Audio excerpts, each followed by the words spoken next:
So if you're mainly using your mobiles para makapag-record ng videos or record ng audio, or you have something like a Pocket 3 and you've always wanted to have a DJI Mic Mini kaso super mahal pa ng mga ganito, this one might just actually save you.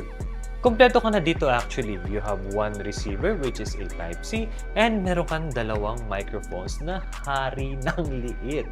And para lang makita nyo talaga kung gaano siya liit, i-compare ko siya sa Mic Mini na ginagamit ko right now and makikita nyo talaga na ganun kalaki ang size difference nila.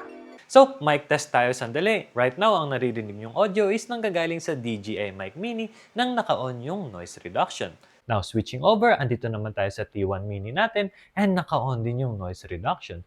Take note guys ha, ang price ng T1 Mini nito is less than kalahati pa ng price ng isang DJI Mic Mini. So if you're thinking to buy your first wireless microphone na gagamitin mo para sa phone mo or even sa Pocket 3 mo if you have one or kahit sa PC mo, this is one option to think about.